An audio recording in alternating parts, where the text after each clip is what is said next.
Okay, oh my. I can't be too loud this morning, but let's go at it. As a game master, you would assume the more information you feed to the players, the better their imagination will work. But in reality, the less you give them, the more they'll work their imagination. It's, how can I say, you give a little bit to get the motor started, and that's all you have to do, and then they'll work it. Actually, I find the more description you give, like the more you keep trying to feed the imagination, the more it becomes confusing for the player. They're trying to figure it out. And like children, it's just your imagination can start going really wild when it's only fed just a bit, just enough. People that do TV shows and movies, like mysteries and stuff like this, they know that. So in a lot of their shows or movies, there'll be a lot of mystery because, well, welcome birdies. They'll know that if they only feed you so much information, your imagination will go into overdrive, right? Read just about anybody who's considered to be a good storyteller, and you'll notice, especially if they're in the area of mystery, that there's a lot they will not tell you during the story. There's a lot of mystery that will be left, and it will be fed to you later in a good way. But you'll notice that you're not disappointed. It won't matter that you're confused about something. It's understanding that you need to give just enough to let the person keep up, keep along, sort of understand what's going on, but not overkill. A basic description of a, say, room or an area really works with players because they just need to understand the basics, right? They don't need a lot of color or fluff. Now, here's another interesting thing with improvising, if you're patient with players.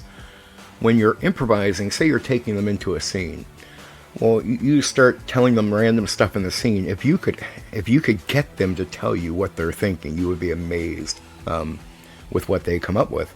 In a way, you want to start just drilling questions at them, like, you know what I mean, like, okay, what are you guys thinking right now? Especially if you're trying to come up with something to improvise into the situation. They've gone down an alley that you just have no plans, so you want to hear what they have to say. And that's another thing a lot of game masters forget to truly listen or see the value in listening to players, like really taking in what they say. But at this point, it will blow your mind. I mean, you could set up a situation where there's something really minor. If you really pay attention to this, like, if talk to players after like a game, like you set up where there's no encounter down here. It's an innocent area, but there's holes or there's some things where it's not so obvious what it is. The players will think maybe there's like a bomb down there, right? Or there's enemies hiding in the hole or something like that. Like, it will amaze you what players will think could be down there. Like, so if you get to the point of improvising, start asking questions. Like, what are you guys thinking? Because that information can feed you ideas. Like, I wonder what's around the corner. And you're like, yeah, maybe there should be something around the corner. I mean, you're improvising, and this is part of the freedom of going off the track, going off the prepared work. If you want to give freedom to the players have to understand that in that social contract, you got to make shit up. And you need to come up with ways to do that. And inspiration can be them, and it could be good or bad. It could be that they think there might be somebody around the corner, so it's just going to be a peaceful encounter, and they've helped you think of, oh, maybe there should be somebody around the corner. Maybe there's a monster around the corner, right? You never know. The point is, listen to your players.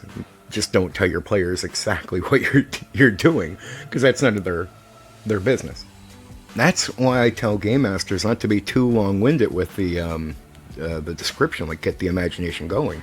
That's another reason why I'm opposed to miniatures and terrain, because I really think the less you give players, the more they have to work that imagination, and the more they work it, the better they get at doing it. And if any player has ever read a book and dived into it and really like had it take over their imagination, I am telling you that I can get you there through a thing called theater of the mind, which is basically keeping it all inside of the mind instead of using figurines or terrain pieces. just sticking to basic description and letting players use their imagination with that to play the game. And that's in all areas, from combat to walking around the town to dealing with the trap. So there's never a stopping point of using miniatures or moving pieces or using terrain. I think it takes away from deeply going into the imagination. That's my opinion. I think the reading the book will make you understand it, because in a way, reading the book is theater of the mind, right? That's what it is. And I want you in that zone through every part of the game, even combat. I think it's so important to get this right, because as a game master, one of the main areas that you're managing is the imagination of the players. And it's not that you can control it. That's not what you're doing. You're managing it. You're the one who decides what information goes to them and how it goes to them. And getting that right, like not overkilling, making sure you get all the information in there. Like, theater of the mind is like this. Like, it's like if they're walking down the street in a town. Well, if there's just a simple right and left turn, and maybe the street keeps going, beyond that, right? And they could go backwards, and there's maybe a left turn, going so far back, whatever. Basic information like that can be given to them, right? But I want you to remember, in any situation, like from the forest to the setting, like, there's a lot of things players will just assume into what they're imagining. Like, so I would assume that they know so much about the setting before they play your game.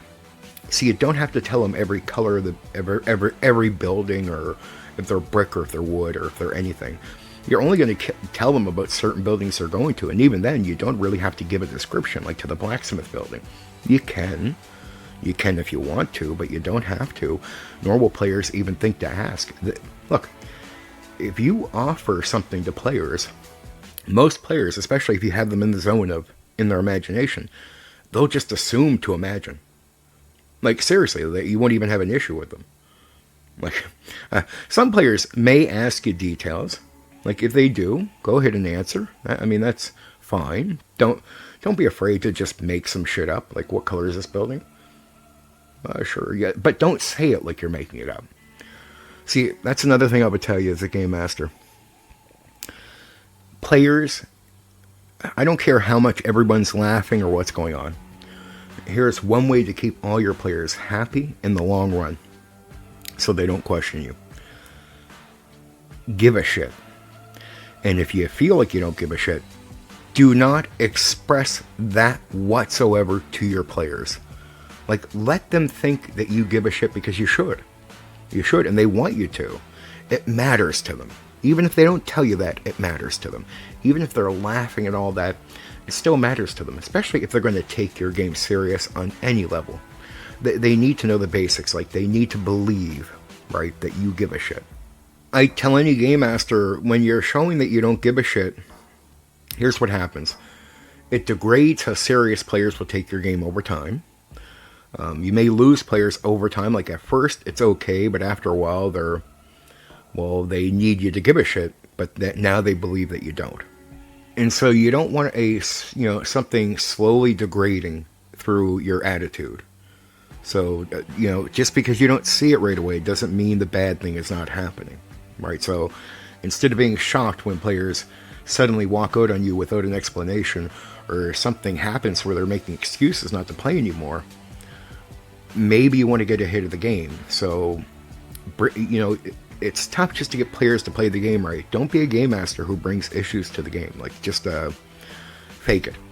Fake it until you make it, because you should give a shit, so make that a real thing. And when you're improvising, I really want you to get used to using your imagination. For real, and I'm going to tell you why. Here is what most game masters worry about with improvising. They worry about shutting down. Like, just coming to something where they go onto a blank, and they have no answer, and oh man, imagine like just falling apart right there on the spot in front of players, especially if you were an older game master, right? So there's some guys out there that have been doing this for a long time that don't like improvising, because they get really worried about just having a collapse right in front of their players. And it's because a lot of game masters have egos, and that's how that works. But let's not pick on people like that. Let me help them instead of criticizing. So You want to get used to your imagination, because your imagination, when you're running it, even as a game master, it's going to help you think. It's going to take care of you running into the blank, right? It's going to keep you constantly thinking, so you can come up with something. Even if it's not the greatest, at least it will be something. It will guarantee that you don't have a blank out collapse during a gaming session. Now, here's something I want to tell everyone about their imagination, in case you're not used to using it. If you have not really been practicing using your imagination in any strong way, sadly, some players actually get through doing these games without really using it. I don't know how, but they do. They get through somehow. But if you want to get used to using it, like practice, find an hour, maybe two every week, at least an hour. Like even if it's half an hour at a time, maybe an hour at a time. I want you to find somewhere quiet, like somewhere where you can get by yourself or not be bothered. Get a set of headphones, get some music, and I want you to listen to that music, and I want you to imagine up whatever you want. Stories about yourself, fights, sports, whatever you want, whatever story you want to run about a great hero, whatever. Just run a story. You don't got to write it. Just run it with your imagination. Imagine things, fantasy, things you like, cool things. And I want you to actually use the imagination to sort of tell a story. You don't got to have people talking, but you see the action, you see the whatever, and have that go along with whatever music you're listening to. You know what you're doing. You're practicing using your imagination. Now, I want you to do that for like 2 weeks, and then I guarantee, if you go to a session at the end of that 2 weeks, keep doing it until you get to the session. I don't care if it takes 4 weeks, but if you can at least get to one after the end of 2 weeks, you don't want to have a stretch out, but go into that session and then try to use your imagination, and it will blow your mind that you can, and that it works much better.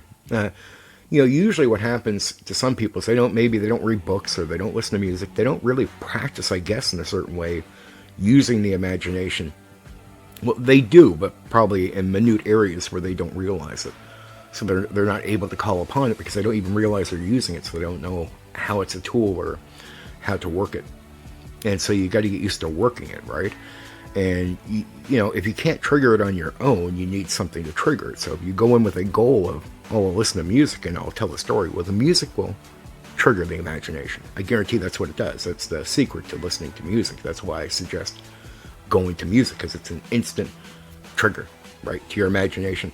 And I know anyone who's listening to this, even if you feel like you're not somebody who uses your imagination, when you listen to music, you use your imagination. So I'm right. What I'm saying is practice at it. Because it is so vital to the experience of a tabletop role-playing game that I can't believe there's players that are without this tool or not using it that well. You should. I mean, this is... If you want to know what the best experience you can have with a tabletop role-playing game, if you want to play at the top of the mountain for at least one time, you got to do this. You can tell me you enjoy it in other ways, and I get that you do, right? But this is not a difference in taste, right, in preference. This is not what I'm talking about. I'm talking about the deep use of the imagination this way.